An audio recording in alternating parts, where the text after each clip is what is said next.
During my wife's final prenatal checkup, the doctor began trembling while looking at the ultrasound. He pulled me aside. Leave this hospital now and file for divorce. What do you mean? There's no time to explain. You'll understand when you see this. After seeing what was on the screen, I never went home again. The fluorescent lights in Dr. Martinez's examination room hummed with that particular frequency that makes your teeth ache if you listen too closely. I wasn't listening. I was watching my wife's face, the way Sarah's eyes fixed on the ceiling tiles, counting them maybe, or perhaps just avoiding my gaze the way she'd been doing for weeks now. Her hand rested on the swell of her belly, that universal gesture of expectant mothers, protective and possessive all at once. 7 months. We were 7 months into what should have been the happiest chapter of our lives. Everything looks good so far, Dr. Martinez said, his voice carrying that practiced cheerfulness that pediatric specialists perfect over years of practice. He was spreading the cold gel across Sarah's abdomen, and she flinched, not from the temperature I noticed, but from something else, something internal. Heart rate is strong, growth measurements are right on track. I squeezed Sarah's other hand, the one that wasn't protecting our child. Her fingers felt cold despite the warmth of the room. Hear that, babe? Everything's perfect. She smiled, but it was the kind of smile you'd give a stranger on an elevator. Polite, distant, gone before it ever really arrived.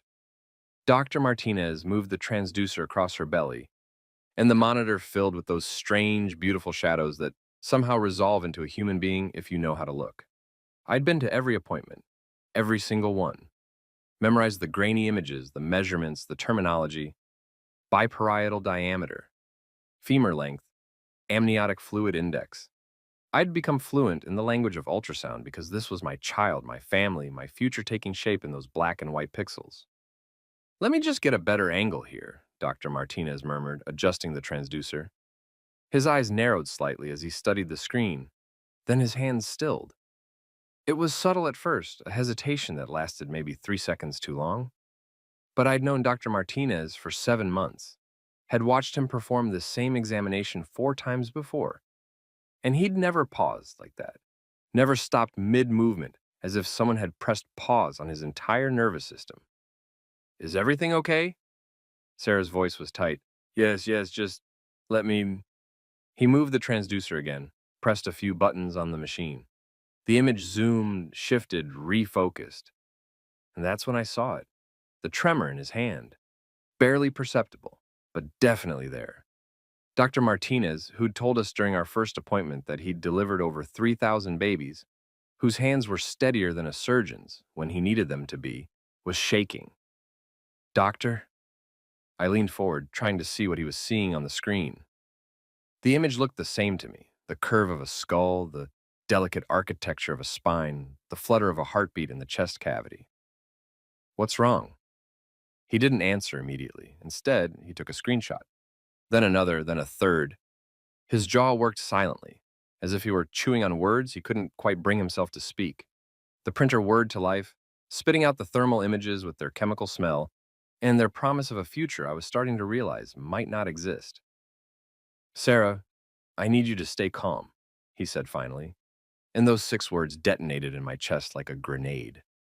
Medical professionals only tell you to stay calm when there's something catastrophic they're about to reveal.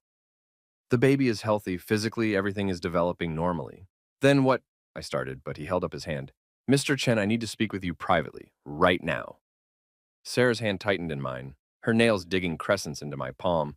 Whatever you need to say, you can say it in front of both of us. But Dr. Martinez was already standing, already moving toward the door with an urgency that made my stomach turn over. Mr. Chen, now, please. I looked at Sarah, saw something flicker across her face. Was it fear, guilt, recognition? It passed too quickly for me to name it. It's okay, I said, though nothing about this was okay. I'll be right back. The hallway outside the examination room was quieter than it had any right to be. Through the walls, I could hear the muffled sounds of other appointments, other families receiving their own doses of joy or terror.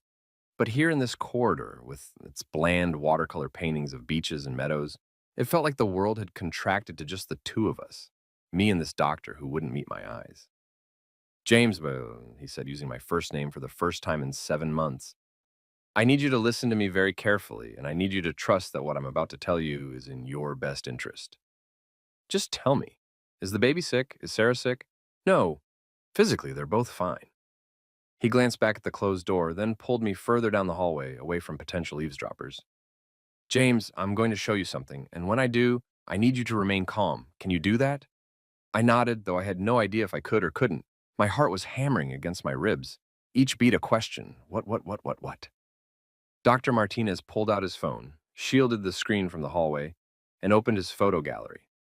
I took these screenshots before the patient could see them clearly. I'm showing you this because he paused, seemed to wrestle with some internal ethical dilemma. Because I took an oath to do no harm, and I believe that includes preventing harm before it occurs. He turned the phone toward me. The image was an ultrasound, obviously, the same one he'd just been taking. But he'd zoomed in on a particular area, enhanced it somehow, added contrast that made the features sharper, more defined. I stared at it, trying to understand what I was seeing, why this mattered, why his hand had been shaking, and why he'd pulled me out here like the building was on fire. And then I saw it. The profile. The curve of the nose, the shape of the brow, the distinct bone structure that was unmistakably, undeniably, impossibly wrong. I don't understand, I whispered. But that was a lie. I understood perfectly. I just couldn't accept it yet. James, I've been doing this for 23 years, and I've seen thousands of ultrasounds at this stage of development. Certain genetic markers are visible by the third trimester. Ethnic characteristics, facial structure patterns, probability mappings. He was speaking carefully now, like a man navigating a minefield. The baby your wife is carrying has features that are inconsistent with your genetic profile. My mouth was dry. What are you saying? I'm saying that based on what I'm seeing here, the nasal bone structure, the facial profile measurements, the projected skeletal development, this child is not biologically yours. The hallway tilted. I put my hand against the wall, felt the cool paint under my palm, focused on that sensation because it was the only real thing in a world that had suddenly become untethered from logic or reason. You're sure? I'm sure enough that I'm risking my medical license by showing you this. His voice was gentle but firm. I'm sure enough that I would bet my career on it. And I'm sure enough that I'm going to advise you to leave this hospital right now, go directly to a lawyer, and file for divorce before the situation becomes any more complicated than it already is. But 7 months. We've been together through the whole pregnancy. Every appointment, every symptom, every kick. Even as I said it, I could hear how pathetic it sounded. How naive. I know, and I'm sorry, but James, listen to me carefully. You need to protect yourself legally, right now, today. If you wait until the baby is born, if your name goes on that birth certificate, you could be held financially responsible for a child that isn't yours. The laws around paternity are complex, and they don't always favor biological truth. I stared at the ultrasound image on his phone, at the profile of a child I'd already loved, already named in my head. Alexander if it was a boy, Sophia if it was a girl. Already imagined teaching to ride a bike and helping with homework and walking down the aisle someday. A child that, according to this man with his 23 years of experience, was not mine. Can you send me these images? He hesitated. I could lose my license. Please. Something in my voice must have convinced him, because he nodded once and typed in my number. My phone buzzed with an incoming message. 3 ultrasound images, each one zoomed and enhanced to show what he'd shown me. Evidence, proof. A door I couldn't unopen. What do I do now, I asked, and hated how lost I sounded. You go back in there. You don't let on that you know. You maintain composure, you tell her the doctor said everything looks fine, then you leave, tell her you have an errand, a work emergency, whatever you need to, and you go directly to a lawyer. Do you understand? Do not go home. Do not confront her. Not yet. Not until you have legal protection. And Sarah? We'll be fine. Physically, I meant what I said. She and the baby are healthy, but James... He put his hand on my shoulder, and the gesture felt like a benediction or maybe a condolence. Whatever happens next, whatever you discover, remember that you deserve the truth, and you deserve better than this.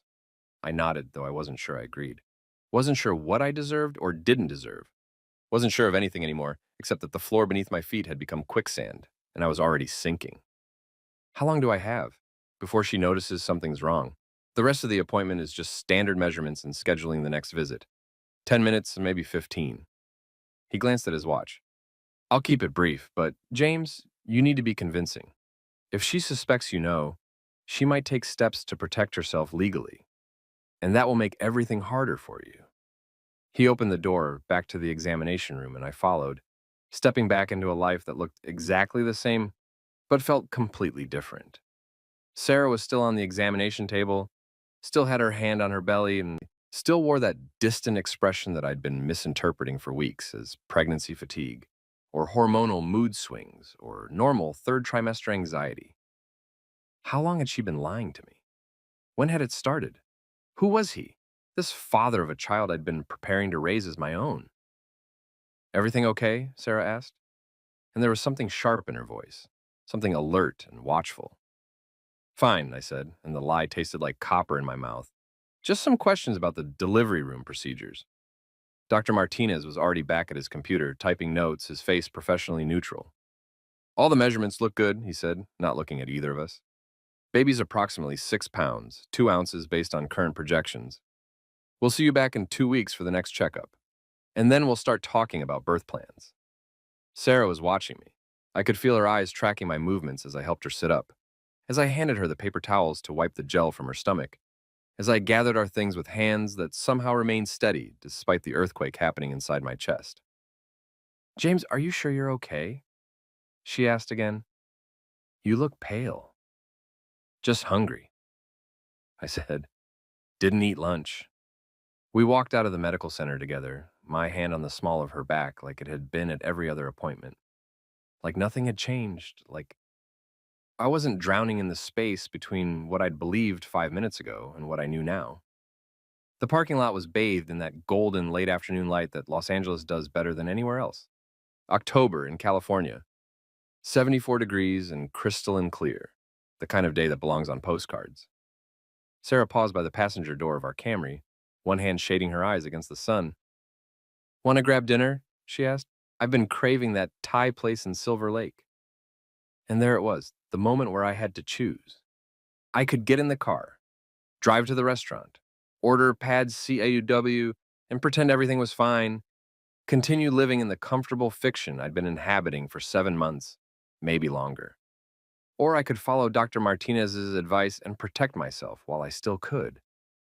Actually, something came up at work, I heard myself say. Emergency deadline. I need to head back to the office. Her face closed down. On a Friday afternoon? I know, terrible timing. But it shouldn't take more than a couple hours. Why don't you head home, rest up, and I'll pick something up on my way back? She studied me for a long moment, and I wondered what she saw. Could she tell that I knew? Could she see the fault lines spiderwebbing across my composure? Fine, she said finally. I'll see you at home. I kissed her forehead. Habit, autopilot, the ghost of who I'd been an hour ago, and helped her into the passenger seat. Watched her buckle in, her movements careful around her belly, protecting that life growing inside her. A life that wasn't mine. I waited until she'd pulled out of the parking lot before I got in my own car. Waited until her silver Honda had turned onto Sunset Boulevard and disappeared into traffic. Then I sat there, in the driver's seat with my hands on the steering wheel and my forehead pressed against my knuckles, and let myself feel it. The full weight trail, the vertigo of a future collapsing. My phone buzzed. A text from Sarah. Love you. See you tonight. I stared at those 3 words, love you. When had they become a lie? Had they always been, or was there a specific moment, a specific choice, a specific night, when she decided that whatever we had wasn't enough? Another text came through, this one from an unknown number. This is Dr. Martinez. I'm attaching contact information for several family law attorneys I've worked with before. They're discreet and effective. Please take care of yourself. 3 names, 3 phone numbers, 3 possible futures. I picked the first one.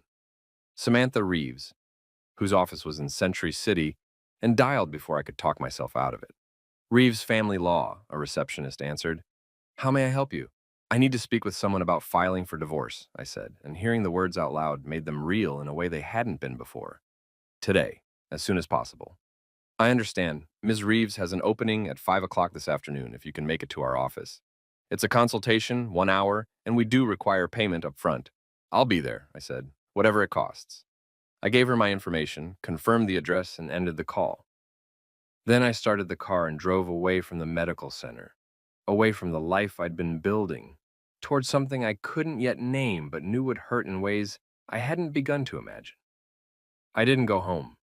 Not that day, and not ever again. Century City on a Friday afternoon is a study in architectural arrogance. Glass towers reflecting other glass towers in an infinite loop of self-regard. The Reeves family law offices occupied the 32nd floor of one such tower, all floor-to-ceiling windows and modern furniture that cost more than my car. The receptionist who greeted me looked barely out of college, with the kind of effortless polish that comes from growing up in Brentwood or Pacific Palisades. Mr. Chen, Ms. Reeves will see you now. Samantha Reeves was not what I expected. For some reason, I'd pictured someone older, severe, with steel gray hair pulled into a tight bun.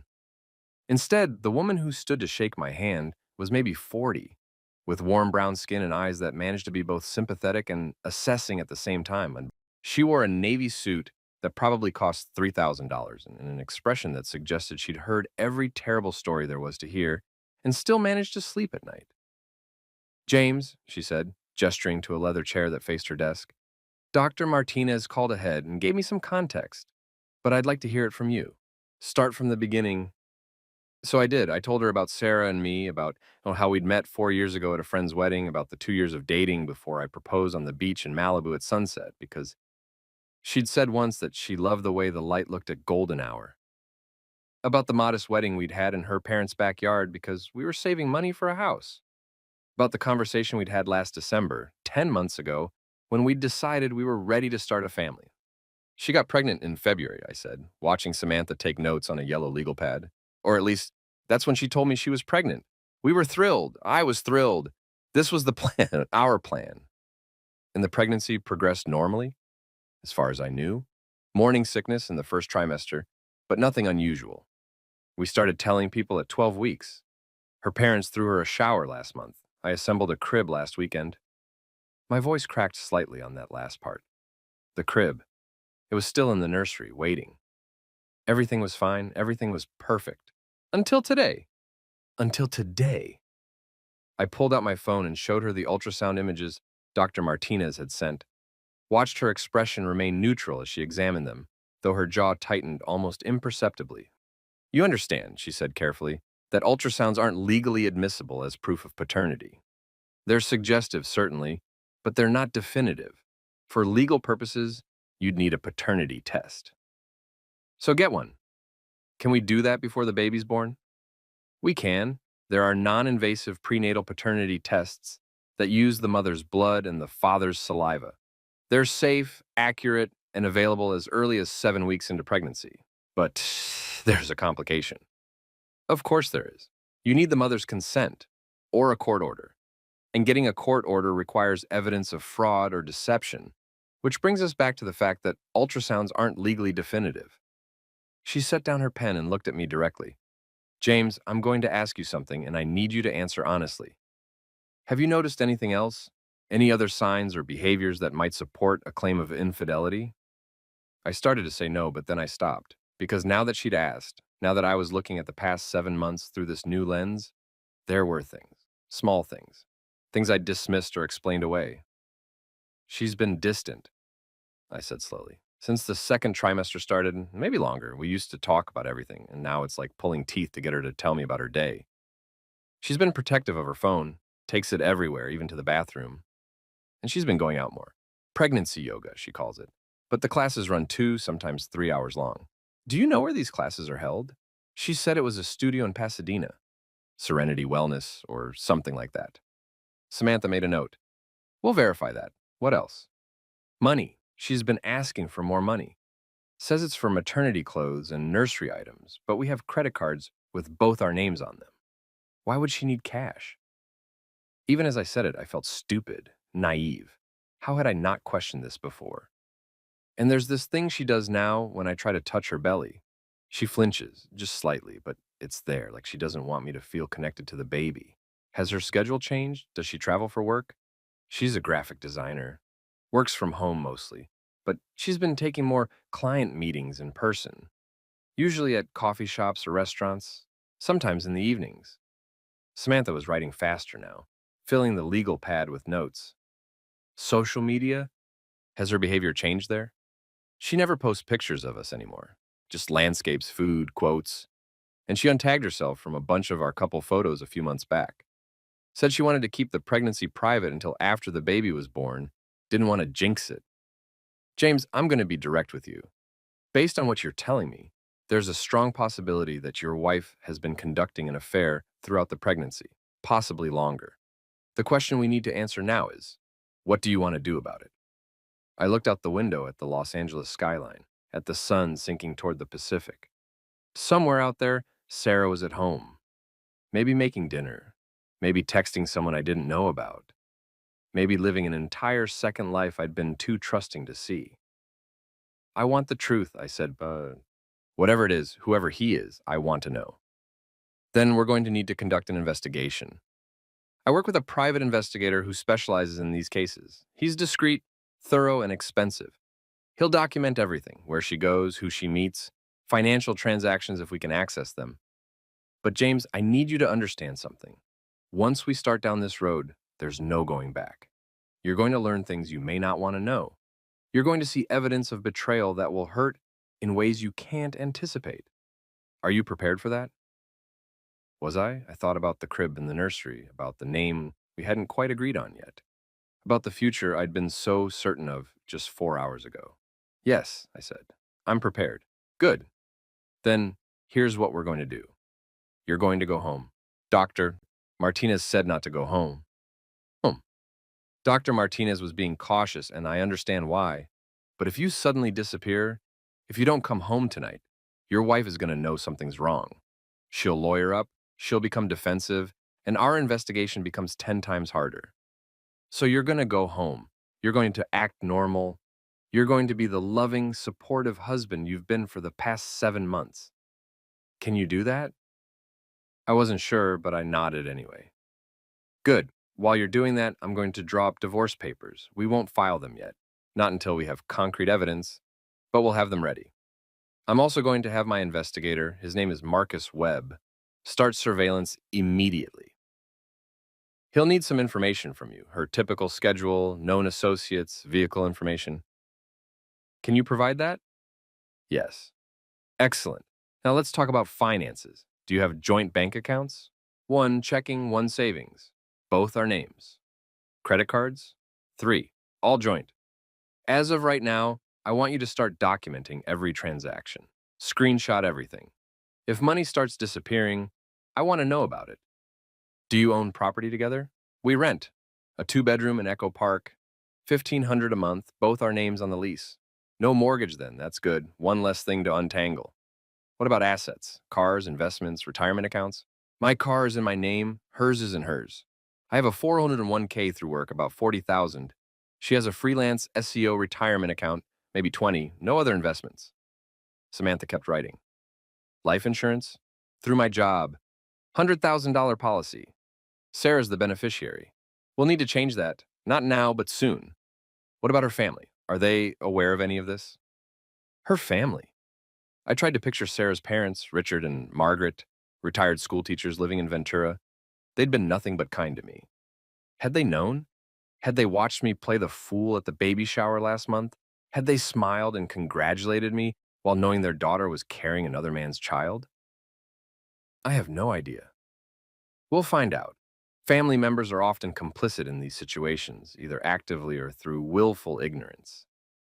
She flipped to a new page on her legal pad. Now let's talk about the child. Do you want to pursue any parental rights? The question hit me like a physical blow. It's not my child. We don't know that for certain yet.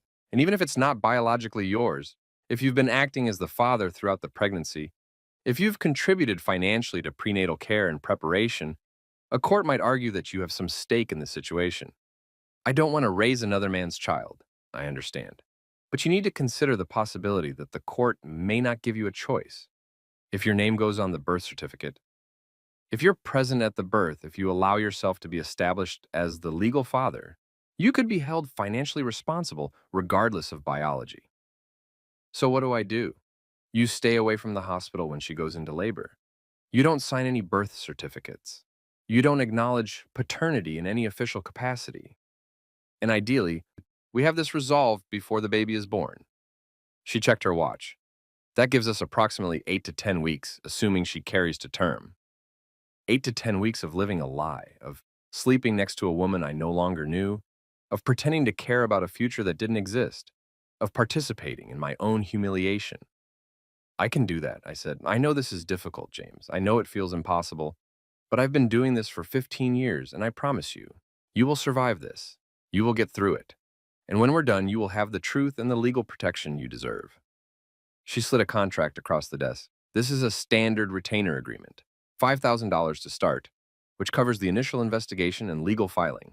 If this goes to court, we'll need to discuss additional fees.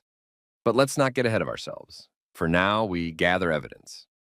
I pulled out my credit card, the one in just my name, the one I used for work expenses, and handed it to her assistant, who'd appeared silently at some signal I hadn't noticed. One more thing, Samantha said as I stood to leave. Don't tell anyone about this. Not your friends, not your family, and especially not your wife.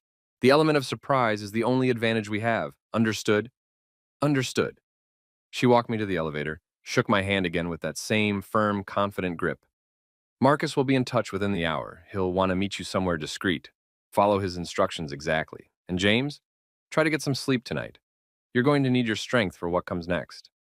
The elevator descended 32 floors, and with each floor, I felt myself sinking deeper into a reality I hadn't chosen and didn't want. The lobby was busy with end-of-day traffic. Lawyers in expensive suits, paralegals clutching files, clients wearing the shell-shocked expressions of people whose lives had just been legally dismantled. I was one of them now. A client.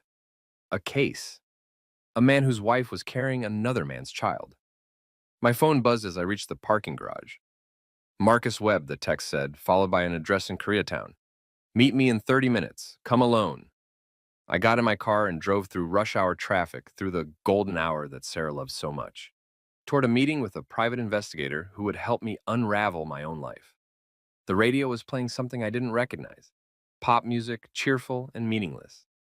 I turned it off and drove in silence. When 30 minutes. In 30 minutes, I would learn how to become someone I'd never wanted to be, a man spying on his own wife. The address Marcus Webb had sent me belonged to a nondescript office building on Western Avenue, the kind of place that houses insurance brokers and tax preparers and businesses you don't think about unless you need them. The third floor directory listed M. Webb Consulting in small letters between a bail bondsman and a paralegal service. His office was at the end of a fluorescent lit hallway. The door was unmarked except for the number 307, but it was unlocked. I pushed it open to find a space that looked nothing like the lawyer's office I'd just left. No floor-to-ceiling windows, no modern furniture, just a desk, 2 chairs, a filing cabinet, and walls covered with maps of Los Angeles, marked with pins and strings like something from a crime show. Marcus Webb himself was perched on the edge of his desk, looking at his phone. He was younger than I expected, early 40s maybe, with salt and pepper hair and the kind of lean, watchful build that suggested he spent more time in the field than behind a desk. He wore jeans and a gray t-shirt, nothing that would stand out in a crowd, which I supposed was the point. James Chen, he said, not as a question. You look like hell. Thanks. Sit, we don't have much time. Sam, Ms. Reeves, gave me the basics, but I need details. Your wife's full name, date of birth, vehicle information, phone number, and known associates. He pulled out a tablet as I rattled off the information. Sarah Marie Chen, née Morrison, born July 15th, 1992, drives a 2019 silver Honda Civic, license plate 8JFK392, phone number ending in 4847. Known associates? I tried to think. Her parents in Ventura, her sister Emily in San Francisco. Her best friend from college, Melissa, lives in West Hollywood. She has some other friends from her design collective, but I don't know them well. Design collective? She's part of this freelance network. Graphic designers, web developers, photographers. They meet once a month, supposedly, usually at someone's house or a co-working space. You have names? Some, let me check her Instagram. I pulled up her profile, started scrolling through tagged photos. There's Melissa, I mentioned her. Then there's Jordan. He's a photographer, I think. Alexis, she does web design. And Marcus, I stopped. Marcus. There's a guy named Marcus in the group. Webb looked up from his tablet. Describe him. I zoomed in on a group photo from 3 months ago. Sarah was standing between 2 women and 3 men, all of them smiling at a barbecue somewhere outdoors. The man on her left had his hand on her shoulder. Casual, friendly, the kind of touch you'd share with a colleague. But now, looking at it through this new lens, I could see something else. The way she was leaning slightly toward him. The way their bodies were angled, creating a paired symmetry separate from the rest of the group. Tall, maybe 6'1" or 6'2", Latino, I think. Dark hair, beard. Looks like he works out. I zoomed in more. He's tagged here, Marcus Delgado. Webb took my phone, screenshot the photo, started typing on his tablet. When was this taken? July. 3 months ago, she told me it was a work event. And this Marcus, have you met him? Once, briefly. Sarah introduced us at some gallery opening in the Arts District. Back in June, maybe, or early July. He seemed nice, friendly. Shook my hand, asked me about my work, complimented Sarah's design aesthetic. The memory was taking on new dimensions now, new meanings. They seemed comfortable together, but I thought it was just professional rapport. Webb was already deep into his tablet, pulling up what I assumed was Marcus Delgado's digital footprint. Does he live in LA? I don't know. I never asked. We'll find out. What else can you tell me about your wife's routine? When does she leave the house? When does she come back? I walked him through Sarah's typical day. She usually woke up around 7, made coffee, worked from our apartment until noon or 1. Sometimes she'd go out for client meetings in the afternoon, coffee shops mostly, occasionally restaurants. The pregnancy yoga classes were on Tuesday and Thursday evenings, 6 to 8 or sometimes 9. Weekends varied, but she'd been spending more time with Melissa lately, or so she said. The yoga studio, Webb said. You mentioned it's in Pasadena? That's what she told me. Serenity Wellness. He typed something, waited, frowned. There's no yoga studio by that name in Pasadena. There's a Serenity Day Spa, but they don't offer prenatal classes. She been going to this place for how long? Since August, 2 months. And you never verified the address? I felt my face heat. I trusted her. Yeah. Webb's voice wasn't unkind, just matter of fact. That's what they count on. Trust is a blind spot. People don't question the things they want them to believe. He made another note. I'm going to need to see her phone records. Can you get access to your wireless account? We're on the same plan. I can log in online. Good. Do that tonight and forward everything to this email. He handed me a business card. Plain white, just his name and an email address. Call logs, text logs, data usage, everything. I also need access to your joint bank accounts and credit card statements. Download the last 6 months if you can. What are you looking for?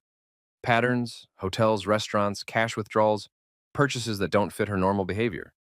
If she's been conducting an affair, there'll be evidence in the financial records. There always is. He stood.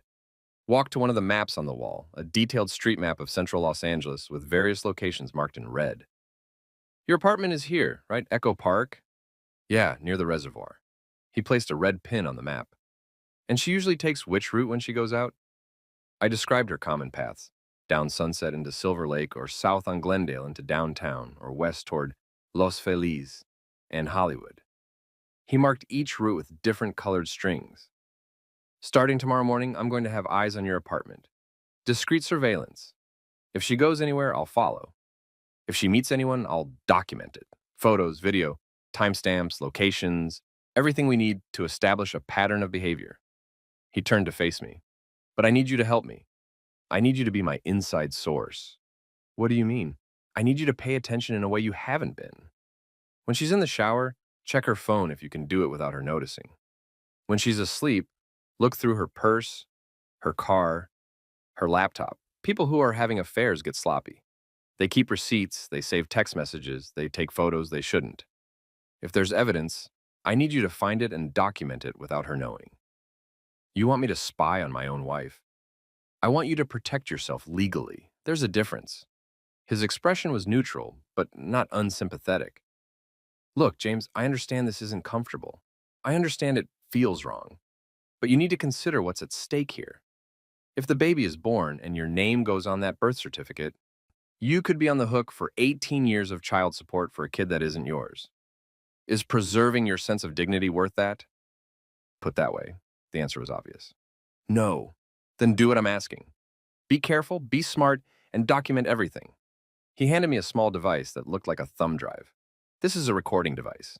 If you think she's going to admit something, if you have a confrontation where the truth might come out, press the button on the side. It'll record audio for up to 6 hours.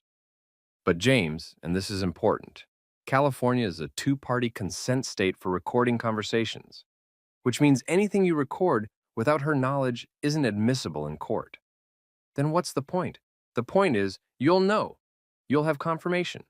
And sometimes, in a divorce proceeding, what you know is just as important as what you can prove. People slip up.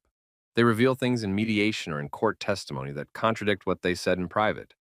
And if you have a recording of what they really said, even if it's not admissible, you can use it to impeach their credibility. I took the device, felt its weight in my palm.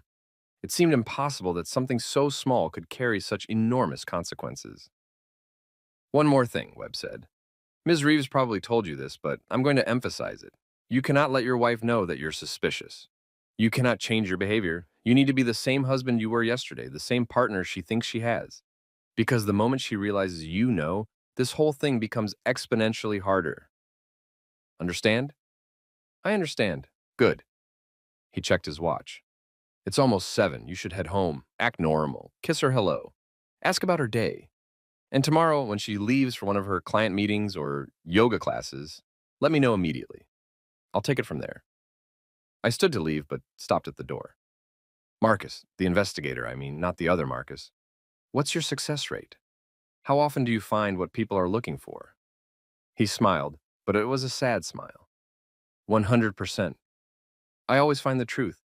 The question is never whether I'll find it, James. The question is whether you're ready to accept it once I do. I left his office and took the elevator down to the parking garage, got in my car, and sat there for a long moment before starting the engine. My phone buzzed with a text from Sarah. Where are you? Getting worried. Sorry, I typed back. Work thing took longer than expected. Heading home now. 3 dots appeared, indicating she was typing. Then, Kay, I made pasta. Hope you're hungry. Pasta. She'd made pasta. As if this were a normal Friday night. As if we were a normal couple, with a normal future and a normal child on the way. I drove home through rush hour traffic that was finally starting to ease, through neighborhoods I'd driven through 1,000 times before, but which now seemed strange and unfamiliar, as if the geography had shifted slightly while I wasn't paying attention. The Echo Park apartment was in a converted fourplex on Laguna Avenue, close enough to Sunset Boulevard that you could walk to restaurants and coffee shops, but far enough that the rent was almost affordable.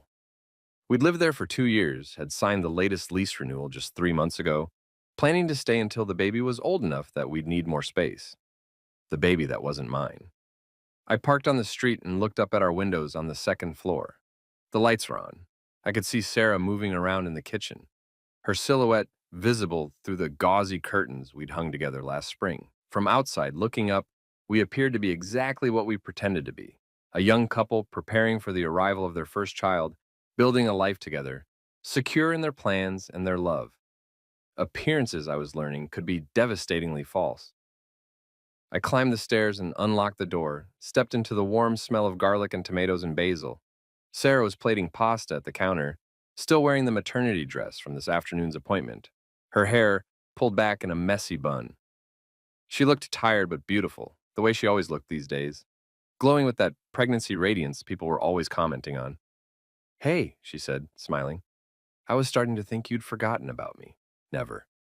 I kissed her cheek, tasted the coconut lip balm she always wore. Sorry I'm so late. That work emergency turned into a whole thing. Everything okay? Fine now. Just some last-minute changes to a presentation. The lie came easier than I expected. This smells amazing. We ate dinner at our small table by the window, the one that looked out over the neighborhood toward the reservoir. Sarah told me about her day, about a logo design she was working on for a new coffee roaster, about a funny video she'd seen online, about the baby kicking during her afternoon nap. I listened and nodded and ask questions, playing this role of attentive husband, while inside I was screaming. How was she doing this? How was she sitting there, touching her belly, talking about our future, when she knew, she had to know, that it was all built on a lie? Dr. Martinez seemed a little off today, she said suddenly, watching me over her wine glass. Did he say something to you when you were in the hallway? My heart stopped. What do you mean? I don't know. He just seemed tense. And when you came back in, you both had this weird energy. She set down her glass. James, if something's wrong with the baby, I need to know. Nothing's wrong with the baby, I said, which was technically true. The baby was fine. Healthy, just not mine. He was just being thorough. You know how doctors are. She studied me for another moment, then nodded and went back to her pasta. But I could see her mind working, see her recalibrating, assessing. She was suspicious, which meant I needed to be more convincing. Actually, I said, he did mention something about the birth plan. He wanted to know if we'd decided on a birthing center or hospital delivery. Oh, her shoulders relaxed slightly. What did you tell him? That we were still deciding, which we are, right? Right. She smiled, and just like that, the moment of tension passed. She believed me, or she wanted to believe me, which amounted to the same thing. I've been reading about water births. They're supposed to be gentler for the baby, easier on the mother. There's a birthing center in Burbank that specializes in them. We spent the rest of dinner discussing birth plans I would never participate in, for a child I would never meet, in a future that no longer existed. And the entire time, I played my part perfectly. After dinner, Sarah went to take a bath. Something she did every night now, said it helped with the swelling in her ankles. I cleaned up the kitchen, loaded the dishwasher, and then, when I heard the bathroom door close and the water start running, I moved quickly. Her purse was on the couch. Her phone was inside, face down. I picked it up carefully, pressed the home button. It was locked, of course, but I knew her passcode. We'd always shared them. One of those gestures of trust that couples make. 61552. Her birthday backwards, I entered it. The phone unlocked. My hands were shaking as I opened her text messages. The most recent conversation was with her sister Emily, something about baby names. Before that, messages with Melissa about meeting up this weekend. Then messages with her mother about the nursery decor. I scrolled further. There had to be something, some evidence, some proof. And then I found it. A text thread with a contact listed only as M. The most recent message was from earlier today, sent while I was in my meeting with Samantha Reeves. I can't keep doing this. He's getting suspicious. My stomach dropped. The response sent just minutes later, stay calm. We knew this might happen. Stick to the plan. I scrolled up, reading through months of messages. They were careful, never using explicit language, never saying anything directly incriminating, but the intimacy was unmistakable. The way they talked to each other, the casual endearments, the inside jokes. And then, buried in a thread from July, a message that made everything crystalline clear. Can't wait until we don't have to hide anymore. Can't wait until I can tell everyone you're mine. And Sarah's response, soon, once the baby comes and everything is settled, I promise. I screenshot everything, sent the images to my own phone, then deleted the sent messages from her text log. My hands were steadier now, operating on autopilot, functioning despite the storm of emotion threatening to overwhelm me. There were more messages in a different thread. This one with D discussing money. Did you get the cash? D asked in August. And Sarah's response, yes, $3,000. That should cover the next few months. $3,000. I thought about the cash withdrawals she'd been making, the ones she'd claimed were for maternity clothes and baby items. She'd been receiving money from someone. From D, from whoever he was. I heard the bathwater stop. I quickly closed out of the messages, set her phone back in her purse exactly as I'd found it, and moved to the couch. When Sarah emerged from the bathroom 10 minutes later, wrapped in a towel with her hair dripping, I was scrolling through sports scores on my own phone, the picture of a husband who had nothing to hide. You okay? She asked, toweling her hair. You're quiet tonight. Just tired, long day. She sat next to me, rested her damp head on my shoulder. I'm tired too. This pregnancy is exhausting. She placed my hand on her belly, and I felt the baby move, a solid kick against my palm. Feel that? She's active tonight. She? I said. You think it's a girl? I don't know, just a feeling. She yawned. I'm going to bed. You coming? In a bit. I need to finish some work stuff. She kissed the top of my head and disappeared into the bedroom. I waited until I heard her breathing even out, until I was certain she was asleep, before I opened my phone and pulled up the screenshots I'd taken. Then I sent everything to Marcus Webb with a message. Found her text messages. She's definitely having an affair. The contact is listed as M, might be Marcus Delgado. There's also someone named D who's been giving her money. Need to identify both. His response came 30 seconds later. Good work. This is exactly what we need. Get some sleep. Tomorrow I start surveillance. Sleep. As if sleep were possible. As if I could close my eyes and not see those text messages, not imagine Sarah in someone else's arms, not feel the weight of betrayal settling into my bones like lead. I stayed on the couch until 3 in the morning, until exhaustion finally pulled me under. And even then, my dreams were full of ultrasound images and text message threads and the sound of Sarah's voice saying, "Soon, I promise, soon." Saturday morning arrived with the kind of aggressive sunshine that Los Angeles does best. Sharp and unforgiving, the kind of light that doesn't allow for shadows or ambiguity. I woke on the couch to find Sarah already awake, moving around the kitchen in her bathrobe, making coffee and humming something I didn't recognize. "You slept out here?" she asked when she noticed I was awake. "Didn't want to wake you. I was up late working." The lies were coming more easily now, each one requiring less effort than the last. "What time is it?" "Almost 9. I was going to let you sleep, but I need to head out soon. I'm meeting Melissa for brunch, and then we're going to look at some baby boutiques in Los Feliz."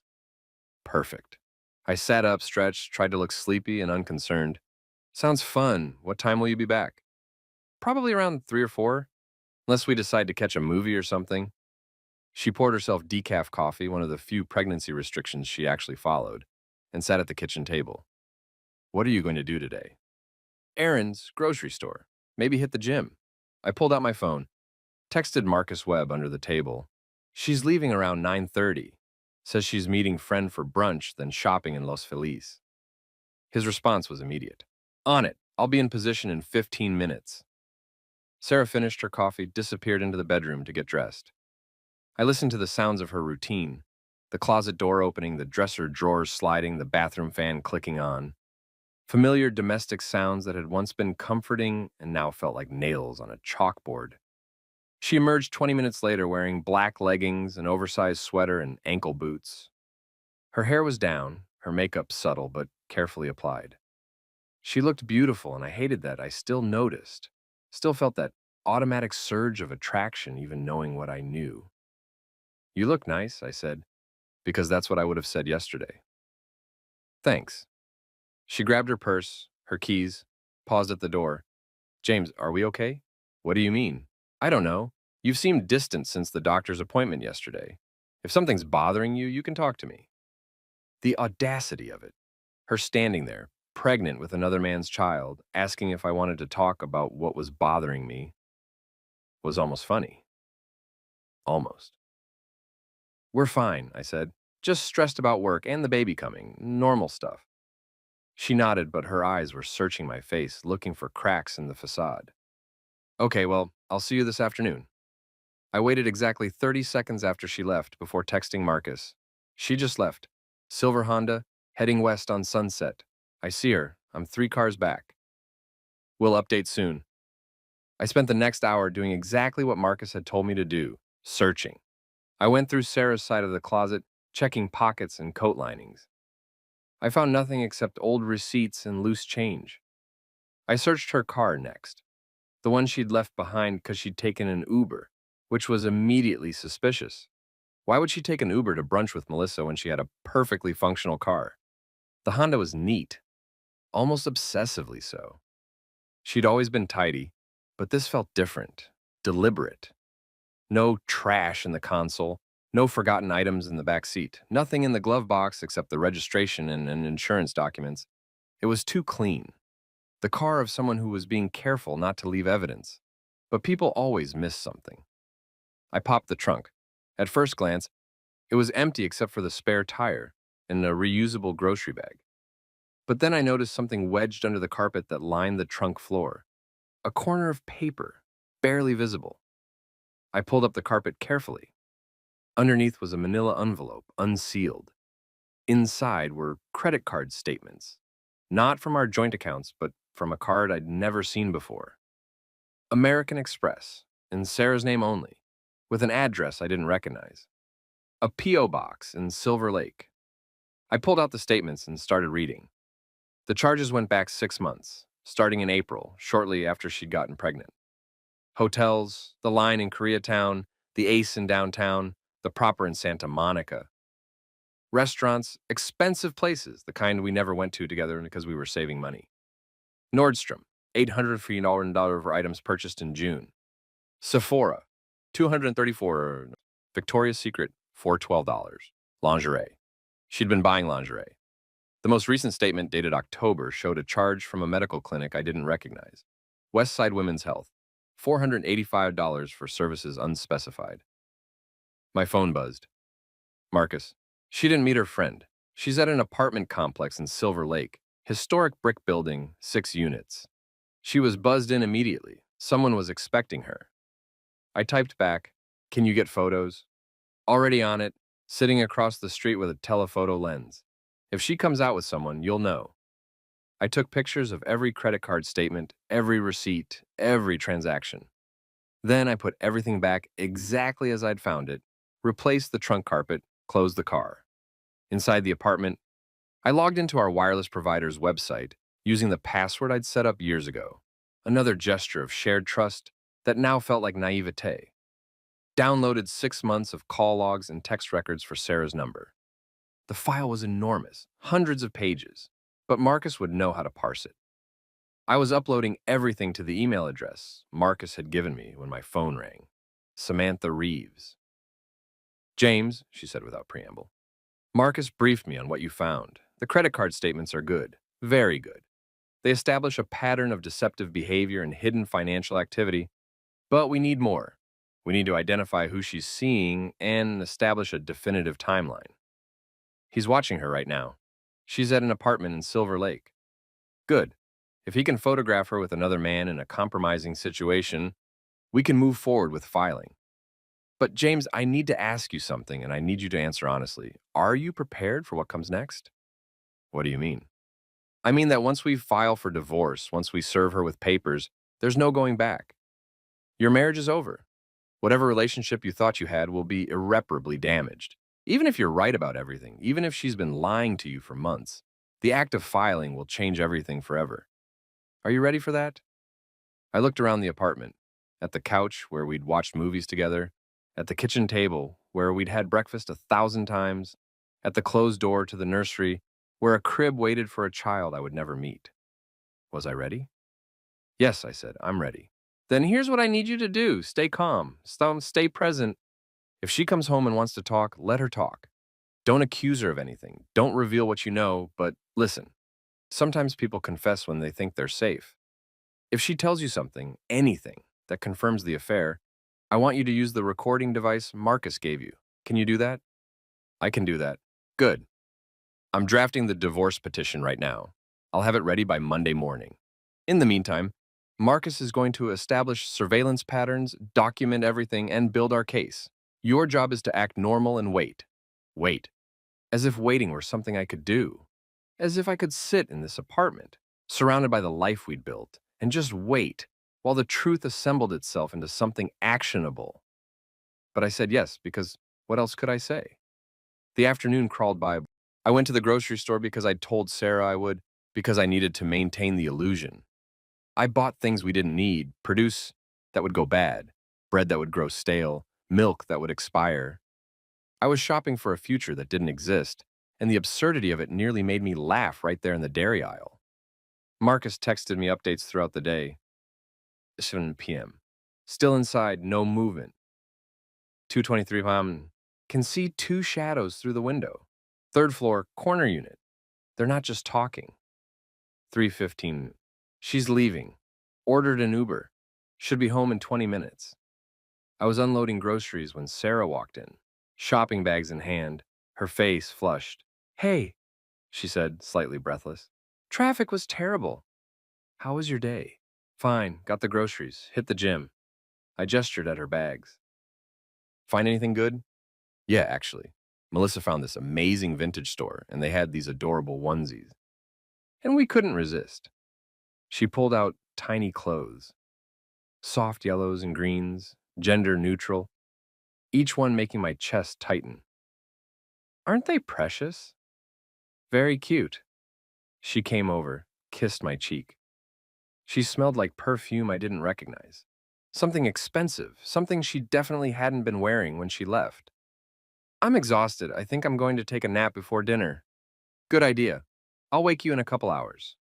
She disappeared into the bedroom, and I pulled out my phone. Texted Marcus. Did you get photos? Better, got video. She was with a man, tall, Latino, matches the description of Marcus Delgado. I caught them on the street when they thought no one was watching. They kissed. Not a friendly kiss. Not a colleague kiss. I got everything. Send it to me. Sending to Sam instead. This is evidence now. You'll see it eventually, but right now, the less you know about what I captured, the better. Trust me on this. I did trust him. I had to. Because at this point, he and Samantha Reeves were the only people in my life who weren't lying to me.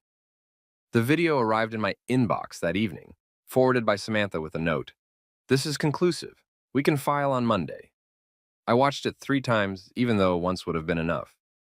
Sarah standing outside a brick building in Silver Lake, wearing the clothes she'd worn this morning.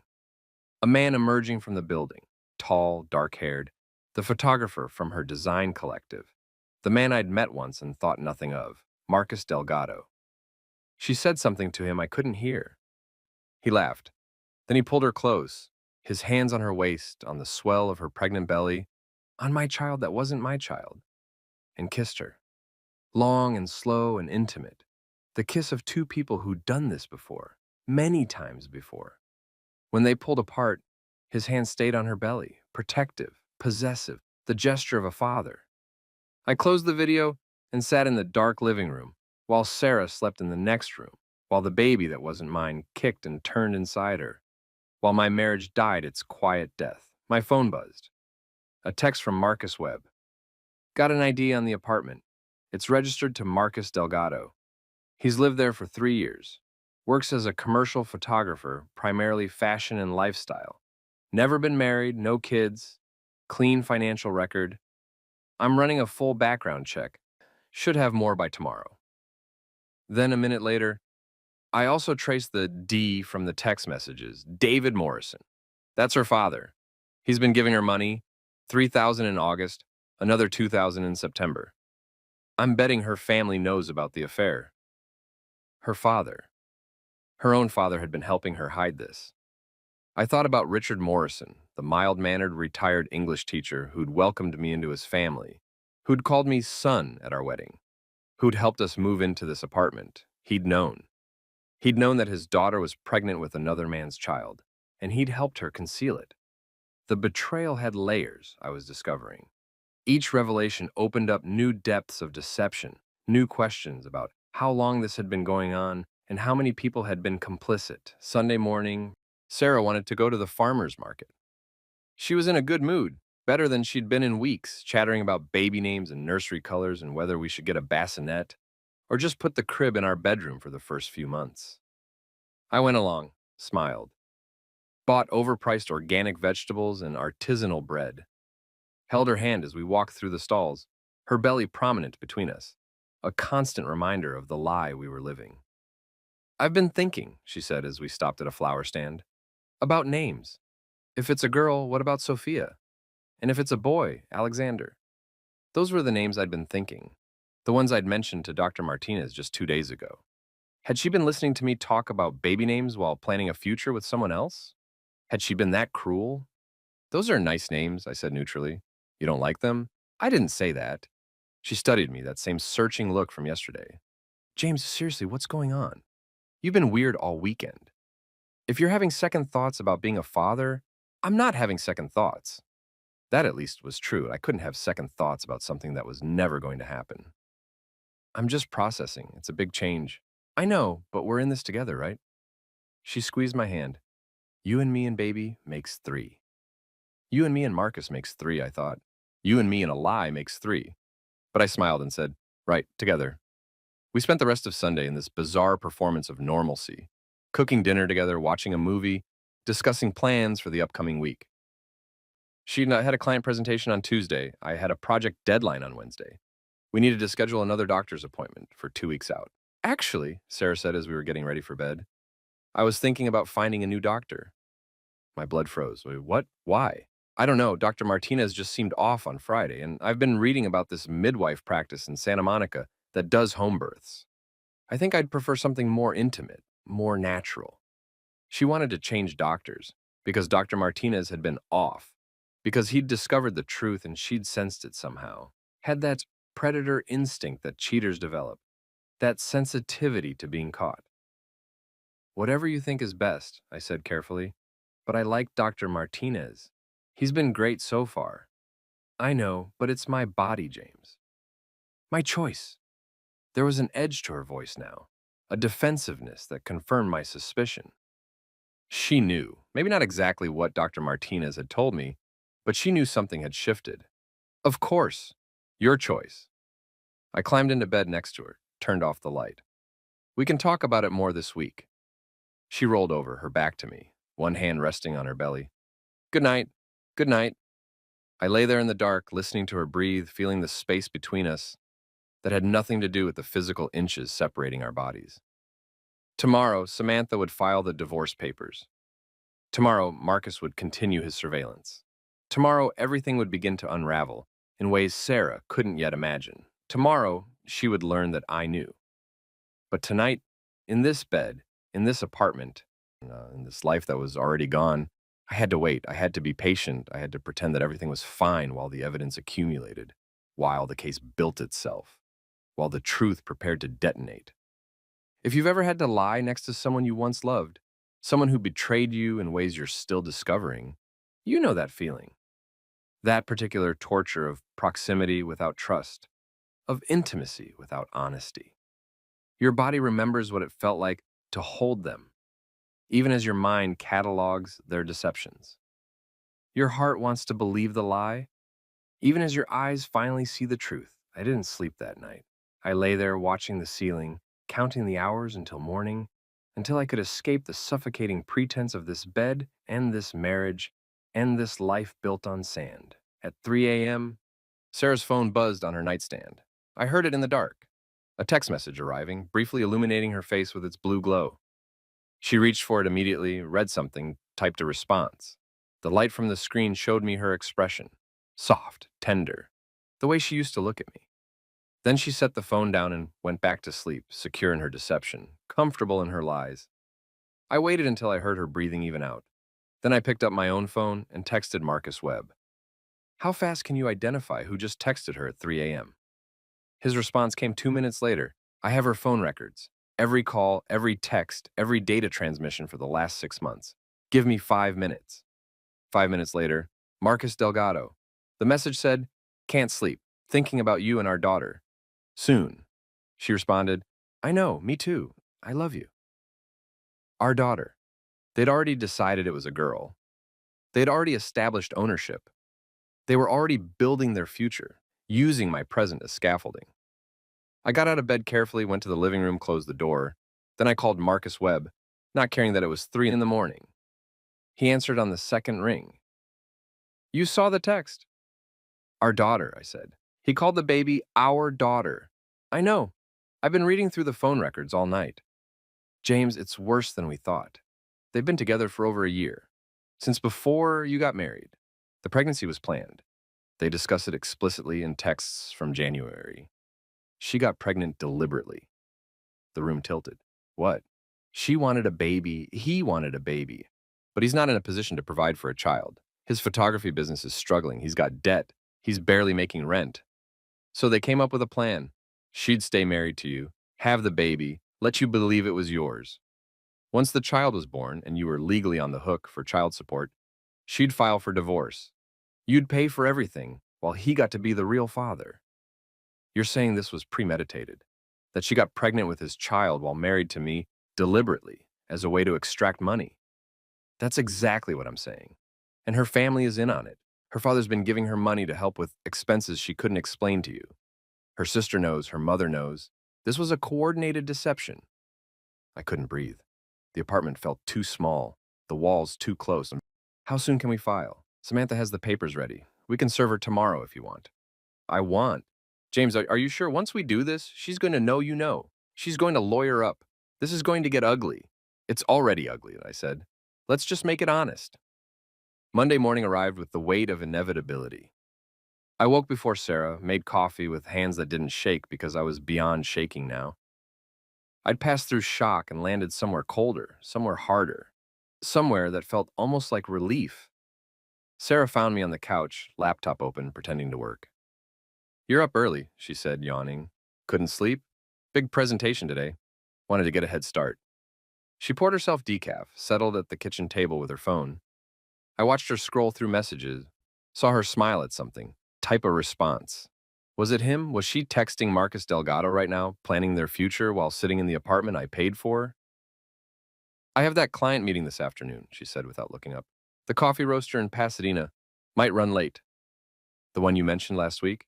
"Yeah, they want to see 3 logo concepts and discuss brand strategy. Could take a couple hours." She was lying. I knew she was lying. There was no client meeting in Pasadena. There was only Marcus Delgado's apartment in Silver Lake, where she'd been Saturday, where she'd be again today. "Sounds interesting," I said. "Hope it goes well." She looked at me then, something flickering across her face. Suspicion, guilt. "You're being weird again. Just focused on work." "Right." She finished her coffee, stood to leave. "Okay, well, I'll see you tonight. Love you." "Love you too." Um, I said, and the words felt like ash in my mouth. She left at 10. At 10:15, there was a knock on the door. I opened it to find a woman in her 50s, professional, but not intimidating, holding a manila envelope. "James Chen?" "Yes." "You've been served." She handed me the envelope, then handed me a second one. "These are divorce papers. Please ensure your wife, Sarah Chen, receives these at her earliest convenience." "I will." She nodded once and left. I stood in the doorway holding the evidence of my marriage's end, feeling strangely nothing. The envelope was surprisingly light. You'd think the death of a marriage would weigh more. I opened it. Inside was the petition for dissolution of marriage that Samantha had drafted. Grounds: irreconcilable differences. Petitioner: James David Chen. Respondent: Sarah Marie Chen. Attached exhibits: credit card statements showing hidden financial activity, phone records establishing a pattern of deception, photographic evidence of adultery. It was all there, documented, irrefutable. My phone buzzed. Samantha Reeves. Papers are filed with the court. She needs to be served within 30 days, but I recommend doing it sooner. The longer she's unaware, the more opportunity she has to hide assets or establish a counter-narrative. Your call. I typed back, "How do I serve her?" "You can hand them to her personally, use a process server, or have a neutral third party deliver them. Given the circumstances, I'd recommend a process server for legal protection. I can arrange it." "No," I typed. "I'll do it." Because I needed to see her face. I needed to watch her realize that I knew that the game was over, that she'd lost. I spent the day preparing. Not physically, there was nothing to prepare, but mentally, rehearsing what I'd say, how I'd say it. Would I be calm, angry, cold? I practiced different versions of myself, trying them on like masks, trying to find the one that fit this moment. At 4:30 p.m., I got a text from Marcus Webb. She just arrived at the apartment in Silver Lake. He met her at the door. They're inside now. Perfect. I waited 30 minutes, then drove to Silver Lake. Marcus had sent me the address, a beautiful brick building from the 1920s, one of those historical structures that survived the various waves of Los Angeles development. 6 units, Art Deco details, probably rent-controlled, which explained how a struggling photographer could afford it. I parked across the street 3 cars down from where Marcus Webb was sitting in an unmarked sedan with tinted windows. He gave me a small nod as I passed. I didn't acknowledge him. The building directory showed Delgado in Unit 3B. I pressed the buzzer. "Yeah?" A man's voice? His voice. "Delivery." I said, "Leave it downstairs. Requires signature." A pause, then the door buzzed. I pushed it open and took the stairs to the 3rd floor. Unit 3B was at the end of the hall, the corner unit Marcus had mentioned. I could hear voices inside, Sarah's laugh, light and genuine in a way I hadn't heard in months. I knocked. Marcus Delgado opened the door. He was exactly as I remembered. Tall, fit, confident. He wore jeans and a t-shirt, was barefoot, looked completely at home. His expression shifted when he saw me, from casual confusion to slow recognition to something like fear. James, I said. Marcus. Behind him, I could see into the apartment. It was small but nicely furnished, exposed brick, large windows, art on the walls. And there, on the couch, was Sarah. Her shoes were off, her feet tucked under her, a glass of water on the coffee table. She looked comfortable. She looked happy. She looked absolutely horrified when she saw me. James, she gasped, struggling to stand with her pregnant belly weighing her down. What are you? How did you? I need to talk to you, I said calmly. Both of you. Marcus moved slightly, positioning himself between me and Sarah, protective. I think you should leave. I'll leave, but first, Sarah needs this. I held out the manila envelope. Divorce papers. You've been served. The hallway was silent except for the sound of someone's television bleeding through the walls, a game show with canned laughter. Sarah's face had gone white. What? Divorce papers, Aman, I repeated. Filed this morning. You have 30 days to respond. She took the envelope with shaking hands, opened it, pulled out the papers. I watched her read the first page, then flip to the attached exhibits. Watched the moment she realized exactly what I knew, exactly what I had. The credit card statements, I said conversationally as if we were discussing the weather. Those were particularly enlightening. The Ace Hotel in February, the Proper in May, Victoria's Secret in June. I especially liked the charge from Westside Women's Health. What was that for, by the way? Just routine pregnancy care or something more specific? She couldn't speak. She just stared at the papers, her mouth opening and closing. Marcus found his voice. You need to leave, now. I will. But I want Sarah to understand something first. I looked at her directly, made sure she was seeing me, really seeing me. I know everything. I know about the affair. I know the baby isn't mine. I know you planned this, that you got pregnant deliberately while married to me. I know your father's been giving you money. I know your whole family is in on it. I have phone records, text messages, photographs, credit card statements, surveillance footage. I have everything. James, I can explain, she started. Don't. My voice was sharp now, cutting.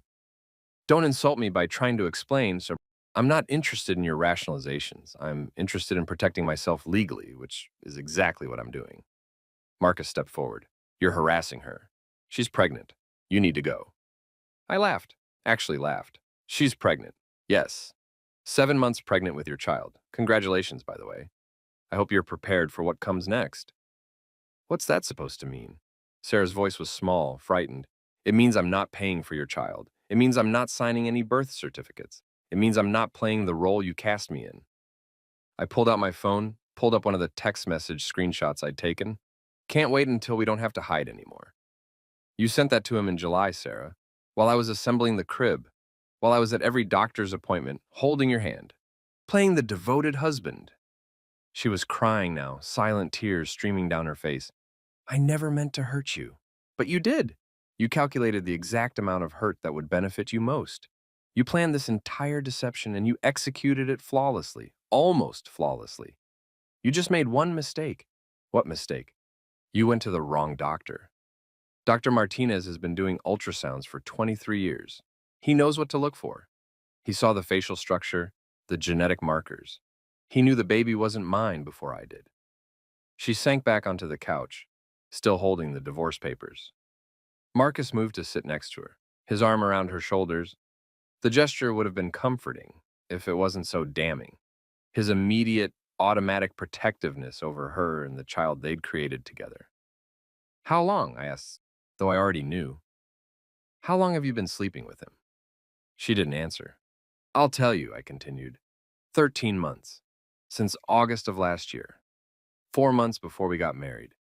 You were sleeping with him while we were planning our wedding, while we were writing our vows, while I was promising to love you forever. It wasn't like that, she whispered. Then what was it like? Please enlighten me. I'm genuinely curious about the mental gymnastics required to justify this level of betrayal. Marcus stood up. That's enough. You've served the papers. Now leave. I'll leave, I said. But first, I want to make something crystal clear to both of you. You're not getting a penny from me. Not for child support, not for medical expenses, not for anything. I will fight you in court with every resource I have. And I will win because I have evidence that this child was conceived through deliberate fraud. So if you were planning on my income supporting your little family, think again. We don't need your money, Marcus said, his jaw tight. Good, because you're not getting it. I looked at Sarah one last time. I loved you. I would have been a good father to that child, even knowing what I know now, if you'd just been honest with me. But you weren't. You chose this. You chose deception. And now you get to live with the consequences. I turned to leave, then stopped. Oh, and Sarah? Your father's money, the 3,000 in August, the 2,000 in September, that's going to look really bad in court. Conspiracy to commit fraud is a serious charge. You might want to get ahead of that. I left them there, Sarah crying, Marcus trying to comfort her, the divorce papers scattered on the coffee table between them, and walked down the stairs feeling lighter than I had in days. Outside, Marcus Webb was leaning against his car. How'd it go? He asked. About as well as could be expected. You recorded it? I pulled out the small device he'd given me, pressed stop. Every word. Good. Samantha will want to hear it. He paused. How do you feel? Honestly, I feel like I can breathe for the first time in 7 months. He nodded. That's normal. You've been living in a pressure cooker. Now the valve's released. He clapped me on the shoulder. Go home, get some rest. Tomorrow we start preparing for her response. But I didn't go home. I couldn't. Home was the apartment I'd shared with Sarah, the place where we'd built our lives, where every object and memory was now contaminated by betrayal. Instead, I drove to the beach, to Malibu, to that spot where I'd proposed to her 2 years ago. The sun was setting, painting the sky in those impossible colors that had made her gasp with delight. Golden hour, her favorite time of day.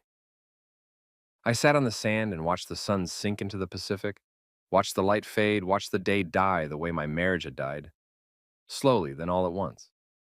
My phone buzzed, a text from an unknown number. This is Sarah. Please, can we talk? There are things you don't understand. I stared at the message for a long moment. Then I blocked the number and threw my phone in my bag. There was nothing left to understand. I had all the answers I needed. The divorce proceedings moved faster than I expected.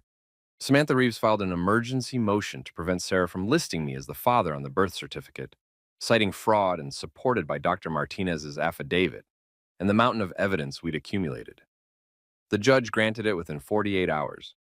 Sarah, predictably, hired her own lawyer, a shark named Patricia Chen, no relation, who specialized in defending women in contested divorces. She filed a counter motion arguing that I was the presumptive father due to marriage and that the evidence I'd presented was circumstantial and invasive of my wife's privacy. But we had more than circumstantial evidence. We had Marcus Delgado himself. He contacted me through Samantha's office 3 days after I'd served the papers. Said he wanted to talk. Said there were things I deserved to know. Against Samantha's advice, I agreed to meet him. We met at a coffee shop in Los Feliz, neutral territory. He looked exhausted. I saw circles under his eyes. His usual confidence replaced it with something raw. He bought us both coffee and sat across from me at a small table in the back. I don't expect you to forgive me, he said without preamble. I'm not here asking for that. I just think you deserve to hear the truth. The whole truth, not just what the lawyers are arguing about. I'm listening. He wrapped his hands around his coffee cup, stared into it like it might contain answers. Sarah and I met 2 years ago at a design conference in San Diego. We were both speakers. She was presenting on brand identity. I was doing a workshop on commercial photography. We got talking after our sessions, went for drinks, talked until 3 a.m. about art and creativity in life. I knew she was married. She knew I knew. And nothing happened that night. But something happened eventually. Yeah, we kept in touch, started collaborating professionally. She'd hire me for photo shoots for her design clients. I'd refer people to her for branding work. It was professional for months. And then, he paused, then it wasn't.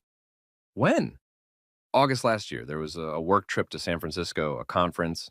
She was there, I was there, and we both had too much wine at a networking event. We slept together. It was supposed to be a one-time mistake, but it wasn't. No. And I'm not making excuses here, just explaining, what we had was real. The connection, the chemistry, the way we understood each other. Sarah said she'd married you for stability, for security, for all the practical reasons people get married. But what she felt with me was different, deeper. I felt anger flare in my chest. So this is the part where you try to make me feel better by suggesting my wife never really loved me? That's your truth? No, that's not what I'm saying. He looked at me directly. She did love you, James, in her own way, but she loved me differently. And she got pregnant with my child because we both wanted a family and she didn't think you'd give her one. What? We were trying to have a baby. That was the plan. Your plan, not necessarily hers. She told me, and again, I'm just telling you what she said, that you kept talking about waiting until you had more money saved, waiting until your career was more stable, waiting until you could buy a house. She was 31, she wanted a child, and you kept making her wait. So she decided to have someone else's child and pass it off as mine. She decided to have my child, yes. And she convinced herself, convinced both of us, that you'd never know, that the timing would work out, that the baby would look enough like both of you that no one would question it. He ran his hand through his hair. We were stupid. We were selfish. We were wrong, but we weren't malicious. We genuinely believed we were creating a situation where everyone got what they wanted. Except I didn't want to raise another man's child under false pretenses. I know that now, but at the time, in the middle of it, it felt possible, justified even. He shook his head. I'm not proud of any of this. And I'm not asking you to understand or approve. I'm just giving you context. Because I think you deserve to know that this wasn't just Sarah being cruel. This was two people who fell in love and made terrible decisions trying to figure out how to build a life together. At my expense. Yes, at your expense. He met my eyes again. And I'm sorry for that. Truly, deeply sorry. If I could go back and make different choices, I would. But I can't. All I can do now is try to do right by Sarah and our daughter. Your daughter, I said. Not mine. I want to be clear about that. I know. That's actually why I wanted to meet with you. I want to officially acknowledge paternity. I want my name on the birth certificate. I don't want there to be any legal confusion about who this child's father is. I stared at him. You're willing to do that? Of course, she's my daughter.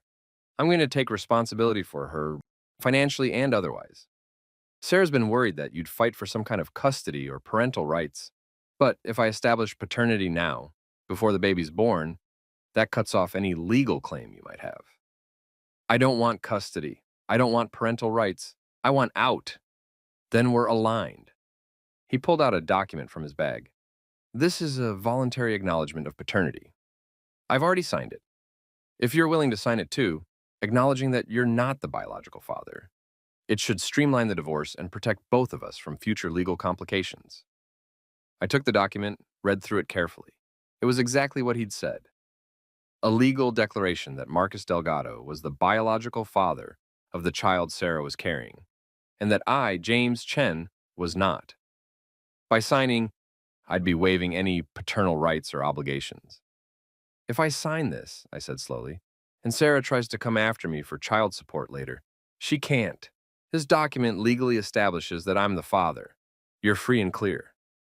I looked at him, at this man who'd destroyed my marriage, who'd been sleeping with my wife, who'd planned a child with her while she was still wearing my ring. I should have hated him. Part of me did hate him. But sitting there, watching him take responsibility, watching him step up in a way that made my exit easier, I mostly just felt tired. You really love her? I asked. Yes. And you're prepared for what this means? The judgment, the complications, the fact that everyone's going to know your relationship started as an affair? We'll deal with it. His jaw was set, determined. Sarah and I are planning to get married after your divorce is finalized. We've already put a deposit down on a bigger apartment, one with room for a nursery. My photography business is picking up, and she's got steady design work. We'll be okay. And her family, they support this? They do. They weren't thrilled at first, but they've come around. Her dad especially, he really loves Sarah, wants her to be happy. Even if her happiness came from blowing up her marriage. Even then. I pulled out a pen, signed the document, dated it, handed it back to him. I hope you know what you're getting into. What do you mean? I mean that if she could lie to me for 13 months, if she could plan a deception this elaborate, what makes you think she won't do it to you someday? His expression tightened. Because I'm not you. Because what we have is different. That's what I thought too. I stood to leave. Good luck, Marcus. You're going to need it. I left him sitting there with his coffee and his paternity acknowledgement and his certainty that their love was somehow special, somehow exempt from the consequences of how it began. The divorce was finalized on January 8th, 3 months after I'd discovered the truth. The proceedings had been brutal. Sarah's lawyer tried to argue that I owed her spousal support despite the affair, claimed I'd been controlling and financially abusive. But Samantha dismantled every argument with the precision of a surgeon, presented evidence of Sarah's hidden credit card, her secret spending, her calculated deception. In the end, the judge granted me everything I'd asked for: no spousal support, no child support, no financial obligations of any kind. The marriage was dissolved as if it had never existed. Sarah kept her car and her personal belongings. I kept mine. We split the security deposit on the apartment. It took 15 minutes to dismantle what had taken 4 years to build. I moved out of Echo Park the week the divorce was finalized, took a one-bedroom in Culver City near my office, threw out most of our shared belongings. Couldn't stand to look at them, couldn't separate the memories from the lies. Started over with IKEA furniture and blank walls and a future that was terrifying in its openness. Sarah's baby, their baby, was born on February 23rd, a girl, 7 pounds, 3 ounces, Sophia Grace Delgado. I knew because her sister Emily, who I'd always liked, sent me a message. I know you probably don't care, but I thought you should know Sarah had the baby. She's healthy. They're both healthy. I'm sorry for everything that happened. You deserve better. I wrote back, thank you for letting me know. I'm glad they're okay. And I was glad. Despite everything, despite the betrayal and the lies and the months of emotional devastation, I was genuinely glad that the baby was healthy. She was innocent in all of this. She didn't ask to be conceived in deception, didn't ask to be the instrument of her mother's fraud. She deserved a good life, even if I wouldn't be part of it. 3 months after Sophia was born, I was having coffee with a friend from work, someone who knew nothing about my divorce, who I'd been carefully avoiding because I didn't want to explain, when I saw them. Sarah and Marcus, pushing a stroller through the grove, laughing at something, looking happy, looking like a family. Sarah saw me at the same moment I saw her. Our eyes met across the crowded plaza. For a second, neither of us moved. Then she gave me a small nod, acknowledgement maybe, or apology, or just recognition that we'd both survived the wreckage. I nodded back. Then I turned away and continued my conversation as if I'd seen nothing, as if my chest wasn't tight, as if the past wasn't sitting 30 feet away wearing a different face. My friend noticed my distraction. You okay? Fine, I said. Just thought I saw someone I used to know. Used to know? Yeah, from a different life. 'Cause that's what it felt like. My marriage to Sarah existed in some parallel universe that I could remember but no longer access. The James Chen who trusted her, who'd gone to prenatal appointments and assembled cribs and imagined a future with her, was gone, dead. Replaced by someone harder, more cautious, less willing to take people at face value. I dated casually for a while after the divorce, but nothing serious. Couldn't bring myself to be vulnerable again. Couldn't shake the feeling that anyone I got close to was just waiting for the right moment to betray me. My therapist, yes, I got a therapist because you don't survive this kind of trauma without professional help, told me it was normal, this hypervigilance, this protective distance I kept. She said it would fade with time. She was right mostly. A year after the divorce was finalized, I met Emma. She was a paralegal at a law firm I'd started working with, smart and funny and refreshingly direct. We went for drinks after a particularly long contract negotiation, talked until the bar closed, exchanged numbers with the understanding that this was probably a bad idea.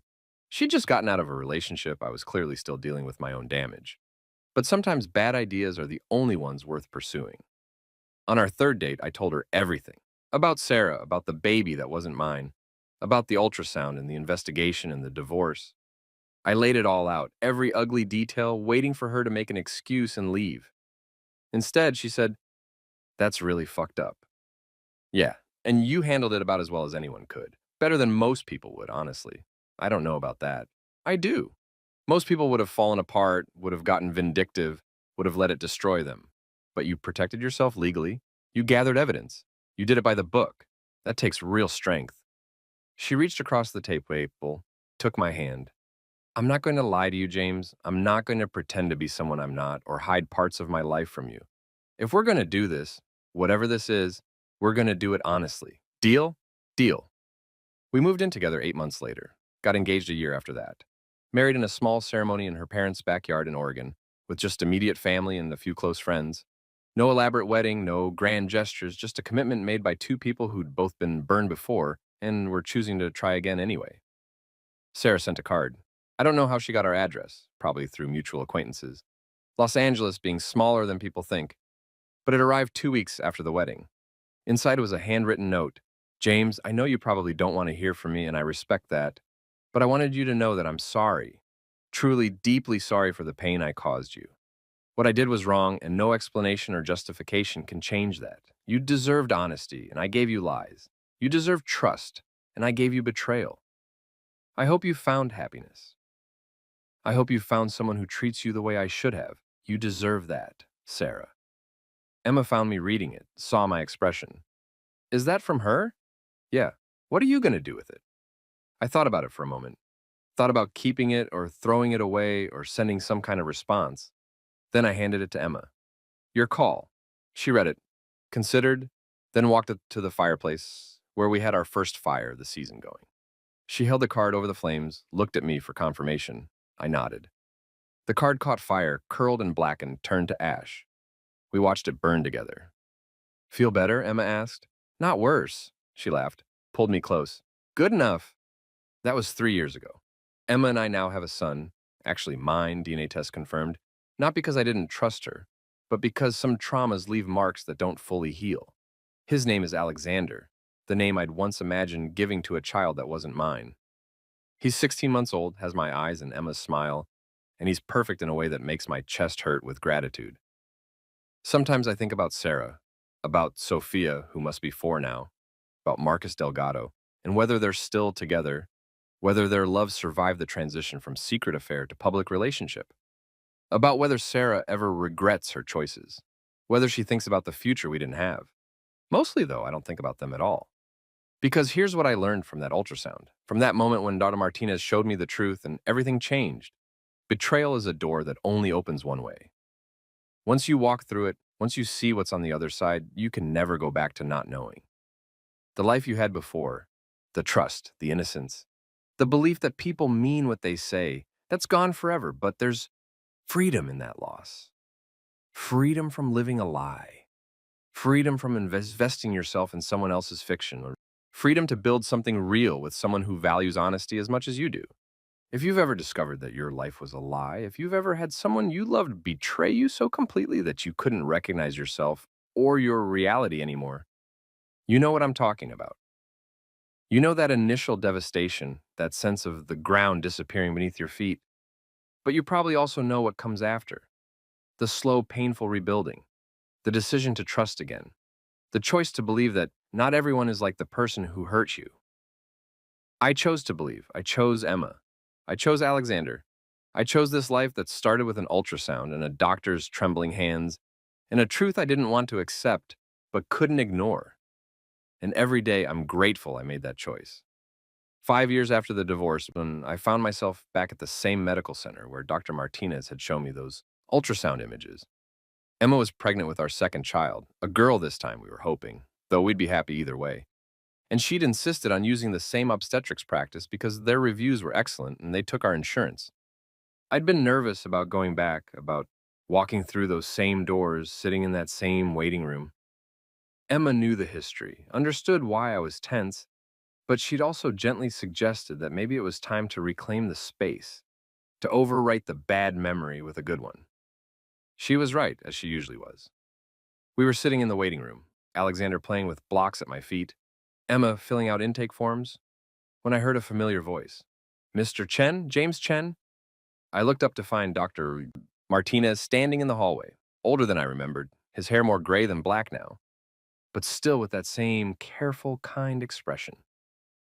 Dr. Martinez, I said, standing to shake his hand. I didn't realize you were still practicing here. Semi-retired, actually, just 2 days a week now. But I couldn't fully give it up. He glanced at Emma, at her obvious pregnancy, at Alexander. I see congratulations are in order. They are. this is my wife Emma and our son Alexander. We're here for her first trimester screening. Wonderful. He looked at Emma. You're in good hands with this practice. Best in the city, if I'm being immodest. Then to me quietly, could I speak with you for a moment? Privately? Emma gave me a questioning look. I kissed her forehead. I'll be right back. Dr. Martinez led me down the hallway to the same consultation room where 5 years ago he'd shown me the images that destroyed my marriage. The room looked exactly the same. Same desk, same chairs, same bland watercolors on the walls. I've thought about you often, he said once we were seated, about whether I did the right thing showing you those ultrasounds, advising you to leave. It was a violation of protocol, possibly of ethics. I could have lost my license. You saved my life, I said simply. If you hadn't told me, I would have signed that birth certificate. I would have been legally responsible for a child that wasn't mine. I would have spent years, maybe decades living a lie. You didn't violate anything. You gave me the truth. He nodded slowly. I'm glad you see it that way. Some of my colleagues disagreed with my choice, said I should have stayed in my lane, should have let you discover it on your own. But I kept thinking, if this was my son, would I want someone to tell him? And the answer was always yes. Did you ever hear what happened with Sarah and the baby? I did, actually, through the medical community grapevine. She had a healthy daughter, I believe, switched to a different practice for her care, understandably. But the outcome was good. That's good to hear. And you? He gestured toward the waiting room where Emma and Alexander were. You found happiness. I did, eventually. It took time, therapy, a lot of hard work on myself, but yes, I found happiness. I'm pleased to hear that. He stood, extended his hand again. Thank you for coming back here, James. Thank you for not letting one bad experience poison this place for you. And thank you for trusting us with your growing family. Thank you for having the courage to tell me the truth. Not everyone would have. Emma's appointment went perfectly. The baby, our baby, undeniably, genetically, truthfully ours, was healthy, measuring right on schedule, heartbeat strong. We decided not to find out the sex this time, wanted to be surprised. The ultrasound technician who performed the scan was young and cheerful, made jokes about the baby doing gymnastics in utero, pointed out tiny fingers, and the profile of a nose and all the beautiful, ordinary miracles of a developing human. I watched the screen with complete certainty this time. No doubt, no suspicion, no fear, just joy and anticipation and the secure knowledge that I was exactly where I was supposed to be, with exactly who I was supposed to be with afterward. As we were walking to the car, Alexander holding my hand and chattering about the baby pictures he'd seen on the screen, Emma said, Are you okay? Being back there? I'm more than okay. I'm grateful. For what? For Dr. Martinez, for his courage, for the fact that the truth came out when it did in a way that protected me legally. I squeezed her hand. And I'm grateful for you, for believing I was worth taking a chance on despite the obvious emotional baggage. You are worth it, she said firmly. And that baggage, that history, it's part of what makes you who you are. You're careful because you learned to be careful. You're honest because you learned what dishonesty costs. You're present in our relationship because you learned what it feels like when someone isn't. She was right. My marriage to Sarah had taught me lessons I wouldn't have learned any other way. About trust and verification, about the difference between what people say and what they do, about protecting yourself while still remaining open to love. That night, after Alexander was asleep and Emma had gone to bed, I found myself looking at old photos. Not of Sarah, I'd deleted those years ago, but of that version of myself. The James who'd believed everything he was told, who'd never questioned, who'd moved through life assuming everyone else shared his values of honesty and transparency. I didn't miss him exactly, but I understood him. He'd been naive, yes, but also hopeful in a way that was beautiful. He'd believed in the best of people, even when they didn't deserve it. The current version of me, the one shaped by betrayal and divorce and hard-won wisdom, was more cautious, more guarded.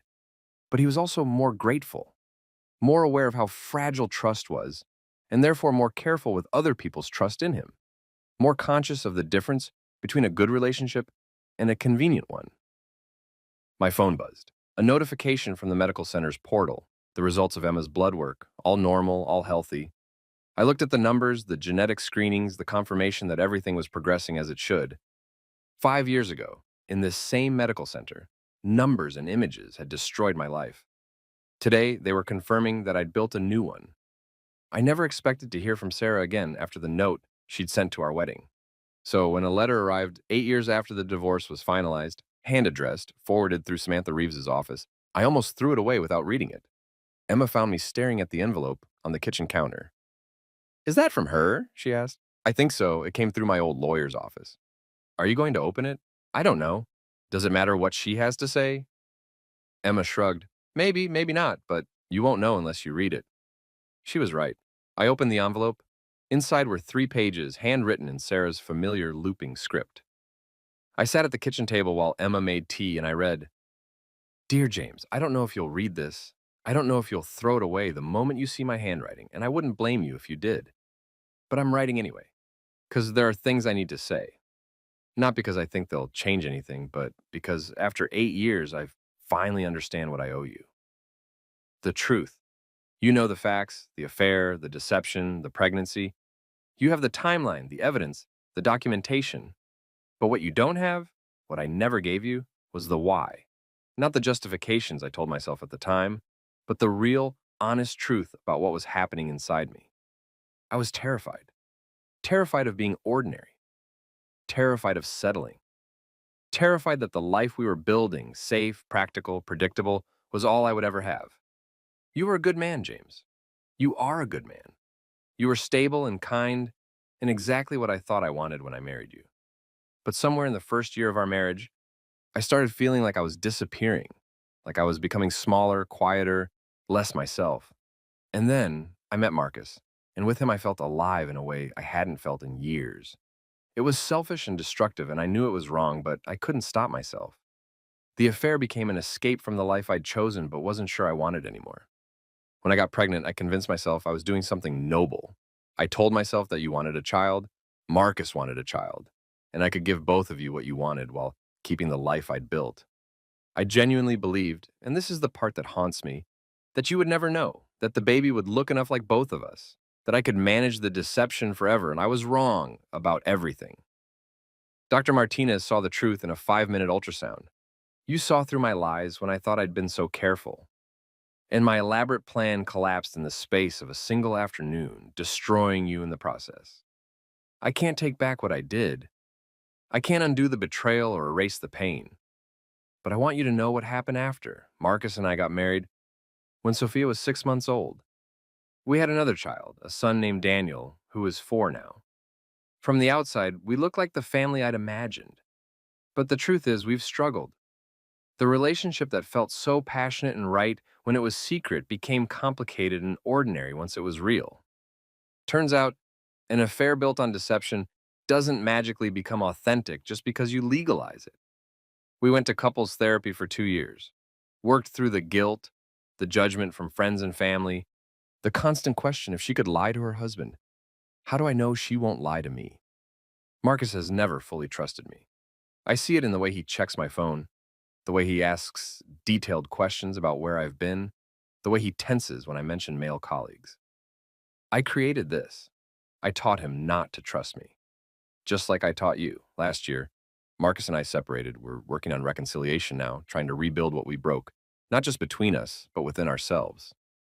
I'm in therapy alone, trying to understand why I made the choices I made, why I couldn't just be honest, why I thought deception was easier than difficult conversations. My therapist asked me recently, "What do you think James deserved from you?" And the answer was simple: everything I gave to Marcus. The honesty, the vulnerability, the real, unfiltered version of myself. If I told you I was unhappy, if I'd admitted I was having doubts about our marriage, if I'd done the hard, scary work of being honest, maybe we could have separated with dignity. Maybe we could have spared each other years of pain. But I was a coward. I chose the easy lie over the hard truth.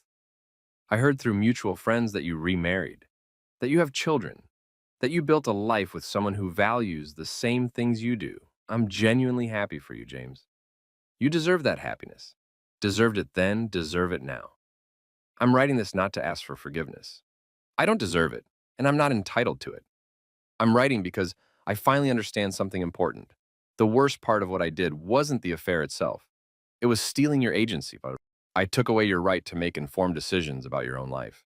I forced you to participate in a fiction I'd created and without your knowledge or consent. That was the real betrayal. And I'm sorry. I'm deeply, profoundly sorry. I hope you never think of me. I hope the life you've built has completely replaced the one I destroyed. I hope you trust your wife in a way you could never trust me. I hope your children grow up knowing they were wanted, chosen, and loved without deception. And I hope someday I can become the kind of person who deserves that same grace. With genuine remorse, Sarah. I set down the letter and stared at it for a long moment. Emma set a cup of tea in front of me, sat down across the table. Well, she asked gently. She's in therapy. She and Marcus separated. I don't know. She sounds lost. Do you feel bad for her? I thought about it. Did I? There was a time when reading this letter would have felt like vindication, like proof that karma was real and justice existed. But now, 8 years later, with my own children sleeping upstairs and a woman I trusted completely sitting across from me, I mostly just felt nothing. I feel sorry for her kids, I said finally. They didn't choose this. They didn't ask to be born into a relationship built on lies. But her? Do you feel sorry for her? I don't know. Maybe a little. It can't be easy living with what she did, knowing she destroyed something good because she was too afraid to be honest. I folded the letter, put it back in the envelope. But mostly, I just feel grateful. Grateful that it ended when it did, that Dr. Martinez told me the truth, that I didn't waste more years in a marriage that was already dead. I took Emma's hand. That I found you. She squeezed my fingers. What are you going to do with the letter? I don't know. Keep it, maybe, as a reminder. Of what? Of how far I've come, of what I survived, of why honesty matters. I looked at her directly. And of what I have now that I didn't have then, a partner who tells me the truth even when it's hard. Always, Emma said. I promise you that. Always honesty, even when it hurts. I know. And I did know, not because I was naive anymore, not because I assumed everyone was trustworthy, but because Emma had proven it. Through small moments and large ones, through difficult conversations and uncomfortable truths, she'd shown me that it was possible to build a relationship on solid ground. Later that night, I wrote a brief response, not because Sarah deserved it, but because I needed to close this chapter completely. Sarah, I received your letter. I appreciate you taking the time to explain, though I want to be clear. I don't need your apology. What happened between us was devastating, but it also led me to a life I wouldn't trade for anything. I hope you find peace. I hope your children are happy and healthy. I hope you and Marcus figure out what you need to figure out. But I need you to understand something. The version of James Chen you knew doesn't exist anymore. The man you betrayed is gone. I'm someone different now, someone shaped by that experience, but not defined by it. I've moved on, completely. And I need you to do the same. Don't write to me again. Don't reach out. Don't send updates or apologies or explanations. Let this be the end of our story. I wish you well, but from a distance. A permanent distance. James, I sent it through Samantha's office with instructions to forward it and then block any future correspondence. Then I deleted Sarah's letter from my phone, threw away the physical copy, and went upstairs to where my real life was waiting. Alexander was still awake, reading in bed by flashlight even though it was past his bedtime. He looked up guiltily when I opened the door. Dad, I'm almost done with this chapter. 5 more minutes, I said, sitting on the edge of his bed. Then lights out. Deal. He went back to his book, and I watched him for a moment.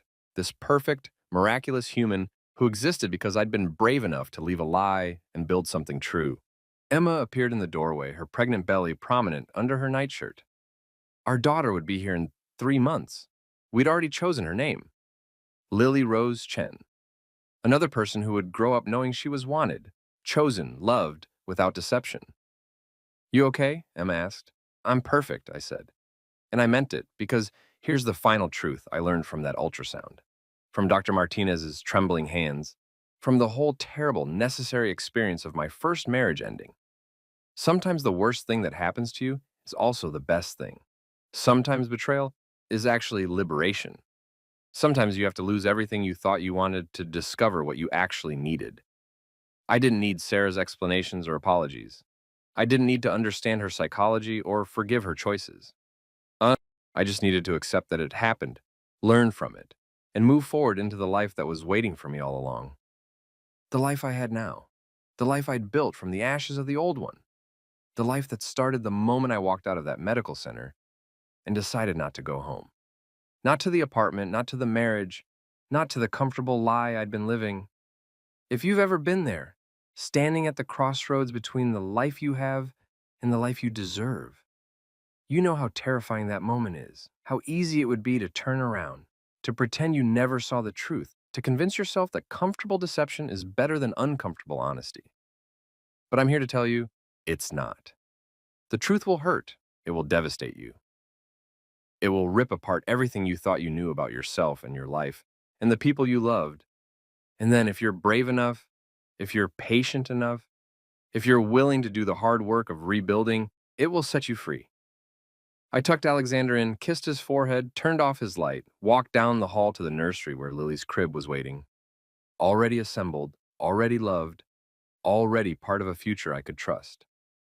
Emma was in our bedroom, settling into bed with the ease of someone who belonged there, who would always belong there, who had never been anything but honest about who she was and what she wanted. I climbed in next to her, felt her familiar warmth, breathed in her familiar scent. Coconut and lavender. Nothing like Sarah's perfume. Nothing that triggered old memories or old wounds. I love you, I said. I love you too, she replied.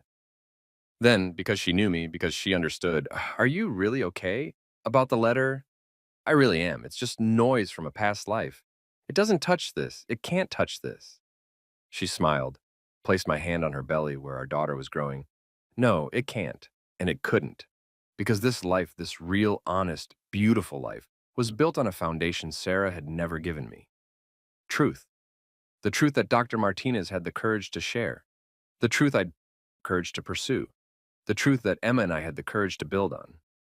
That night, I slept deeply and peacefully, without dreams of ultrasounds or text messages or lives that never existed. I slept like a man who'd been through hell and found his way out. Like a man who'd lost everything and discovered it was never really his to begin with. Like a man who finally understood what it meant to be home. And in the morning, when I woke to Alexander's laughter and Emma's humming and the promise of another ordinary, extraordinary day, I thought about that moment 8 years ago. Dr. Martinez's trembling hands, the ultrasound screen, the truth that changed everything. And I thought, thank you. Thank you for telling me. Thank you for saving me. Thank you for the life I have now, the life I earned by choosing truth over comfort, clarity over deception, myself over someone else's convenient fiction. Sometimes the worst day of your life is actually the first day of your real life beginning. Mine began in an examination room with fluorescent lights, humming, and a doctor whispering, "Leave this hospital now and file for divorce." I left. I never went home again, and I've never been more grateful for anything in my life.